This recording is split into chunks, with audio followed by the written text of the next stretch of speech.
All right, guys, we are coming to you from Gran Canaria, one of the Canary Islands over here off the coast of Spain. Technically, well, off the coast of Africa, part of Spain. But in today's video, I want to go over when you're looking to start getting into flips, how to identify a good flip and some metrics that you should be aware of. This is stuff that we have slowly been implementing into our flipping process. And I think once you implement it in your business, it'll just overall make everything a lot more seamless and more efficient for you guys.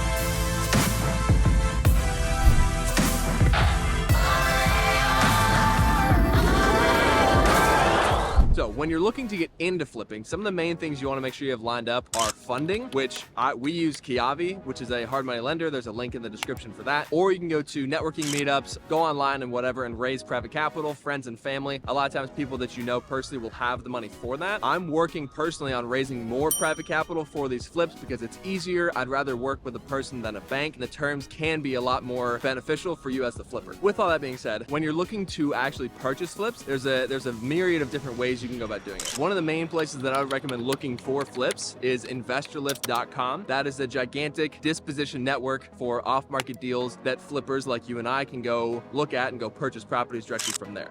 That is strictly for wholesalers who are selling deals on there, so you will be buying deals straight from wholesalers. In addition to that, networking with local wholesalers or wholesalers in the market that you want to go purchase in and building good relationships. If you can get yourself on the VIP buyers list like I've done with a few wholesalers, we always get first dibs from those wholesalers on certain flips. So that is extremely beneficial. You know, you can go make your offers, walk the property first, and really build a solid relationship with that wholesaler. The biggest thing with that is you just need to ensure that you can actually close on the property that you purchased from them. Last thing you want to do is go try and build a relationship with a wholesaler, get under contract, and then back out and probably lose your earnest money. With all that, now that you're looking for flips and you're starting to run your numbers, one of the things that I'd recommend building out is a flip calculator. I do have my flip calculator in the Freedom Fundamentals community. That's what I use when I'm underwriting flips. So if you guys want access to that, hop in the community. There's a link in the description. But when you're looking at flips, one of the things that we prefer at the moment are the light to medium cosmetic rehabs where it's floors, paint, kitchens, baths, you know,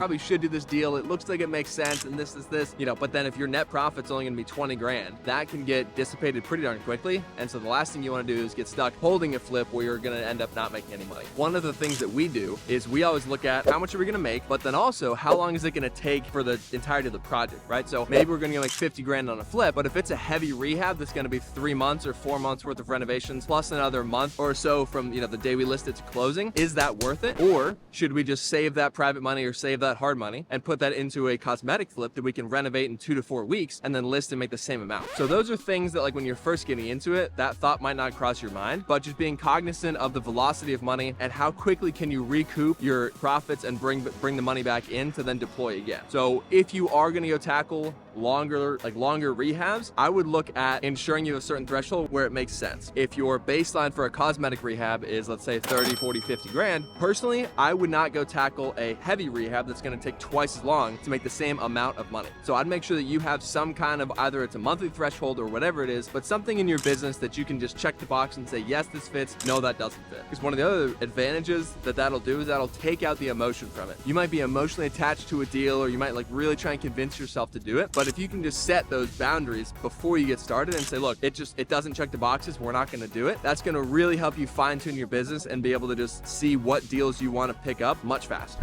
If you guys are coming from being a wholesaler and you want to start adding flipping into your business, one thing you do need to be cognizant of is just how long it takes to actually get paid, right? When you're doing wholesaling, you can usually make money in 2 to 3, 4 weeks. With flipping, it's on the months scale. So if you want to start adding in flips, just understand that that's going to take some time and there's more holding costs associated with it. So when you're thinking like, oh, I'm going to start adding flips into my business, just make sure that you account for the time delay from getting paid.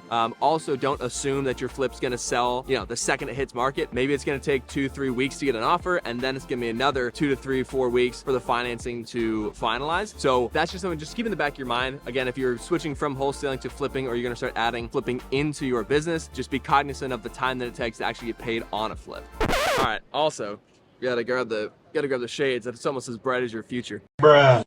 All right. With flipping, Something else just to take into account and to plan for are the costs associated with it. So obviously you have the money you need to go raise to purchase the property. But if you go the hard money route, the vast majority of hard money lenders have monthly interest payments. So you have to factor that in. For example, Kiavi, I believe right now they're like 11 to 12% interest. So if you go borrow 100 grand and you pay 12% on that, that's $1,000 a month. So keep that in the back of your mind. But that's also why I recommend looking into raising private capital. I'm newer to this, but I do have a couple flips going on that are 100% funded by private lending. And so with that, because it's a person, you can talk about terms. So you can say, hey, I'll do 12%, 10%, but I'm going to do deferred payments. So I borrow 100 grand from you, I'll pay you back 100 grand plus the 12% interest amortized at the end of the loan. So no payments, no points, nothing like that. All of the money is just going to become due at the time of resale on the flip. All right, so now with the flipping, we've talked about where you can find deals, how you can fund deals, expenses to be aware of, all that kind of stuff. But some key things just to be cognizant of when you are looking to purchase a flip. Obviously, what level of rehab is needed. I would recommend just hiring a home inspector. Go have the home inspector walk the property and just make a list of everything that needs to be fixed, plus obviously all the cosmetic updates you're going to do. But then also be sure you look at the wiring, you look at the plumbing, you look at the roof, the HVAC, all the major systems, and especially the foundation, all the major systems to make sure you factor that into your flipping. And let's just say you're going to go look at a property and it has like a 10-year-old roof, which is totally fine. Most roofs are 30 years, but there's certain markets like in Florida where if it's over 5 years old, insurance is kind of iffy. And then also when you're looking at comps, if all your comps have a brand new roof and your roof is 10 years old, don't expect to get the same resale value as that one, because a new roof provides a lot of value. Homeowners, when they purchase the property, feel much better about the purchase because of the new roof. So if you're running comps and all your comps have new roofs or have new HVACs or have new this,